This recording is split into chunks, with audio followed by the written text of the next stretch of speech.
अस्सलामुअलैकुम वरहमतुल्लाहि वबरकातुहू। आज हम पढ़ेंगे प्यारे रसूल की बीवियाँ और कनीज़ें भाग 3। अब तक हमने पढ़ा है हज़रत ज़ैनब बिनते जहज़ तक।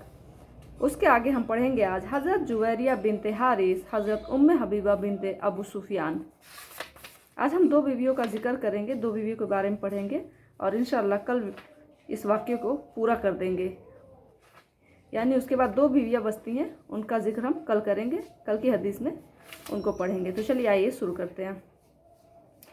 हज़रत जुवैरिया बिनते हारिस, आप कबीला बनु मुस्तलक के सरदार हारिस की बेटी और मसाफा बिन सिनवान की बीवी थी। हज़रत जुवैरिया जंग में कैद हो गई थी। प्यारे रसूल ने उनको आज़ाद करके सन 5 हिजरी में निकाह किया।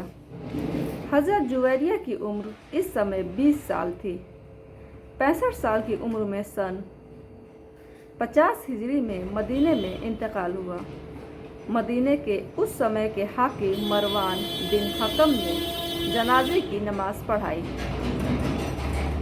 आप बड़ी इबादत करने वाली थी। आप फरमाती हैं कि प्यारे रसूल से निकाह से पहले ख्वाब देखा कि मदीने से चांद चलकर मेरी गोद में आ जाता है। जब आपने मेरे कबीले पर हमला करके मुझे कैद किया तो मुझे ख्वाब के सच्चा होने का यकीन हो गया। हज़रत उम्मे हबीबा बिनते अबू सुफियान, आपका नाम रमला और कुनियत उम्मे हबीबा थी। अबू का नाम अबू सुफियान और अम्मी का नाम सफ़िया था। हज़रत अमीर मुआविया रज़ियल्लाहु ताला अन्हा की बहन थी। प्यारे रसूल से उम्र में 23 साल छोटी थी। साहे नज्जासी ने उम्मे हबीबा का निकाह प्यारे रसूल से कराया, जबकि वह हब्सा में हिजरत के बाद रह रही थी। निकाह के समय उम्र 37 साल थी। 74 साल की उम्र में मदीने में वफ़ात हुई। उनका पहला निकाह उबैदुल्लाह बिन जहज़ से हुआ था। हज़रत उम्मे हबीबा के कहने पर उबैदुल्लाह आपका शौहर मुसलमान हो गया। दोनों हिजरत करके हब्सा चले गए। हब्सा जाकर आपका शौहर ईसाई बन गया।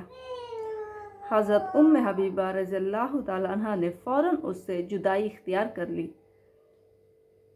अब हज़रत उम्मे हबीबा तन्हा रहती थी। प्यारे रसूल ने नज्जासी से, जो हब्सा का हकीम था, उससे कहा कि उम्मे हबीबा से मेरा निकाह करा दो। नज्जासी ने 400 दिरहम मेहर के साथ आपका निकाह हज़रत उम्मे हबीबा से कर दिया। निकाह के बाद नज्जासी ने सूरह बिल हसना के साथ हज़रत उम्मे हबीबा रज़ियल्लाहु ताला अन्हा को पूरी हिफाजत के साथ मदीना भेज दिया। चलिए आज हमने 2 बीवियों के बारे में पढ़ा। कल हम इस वाक़े को पूरा कर देंगे इंशाअल्लाह। चलिए दीजिए इजाज़त, कल फिर मिलेंगे, कल फिर पढ़ेंगे एक दूसरा वाक़या। तब तक अस्सलामु अलैकुम वरहमतुल्लाहि वबरकातुहू।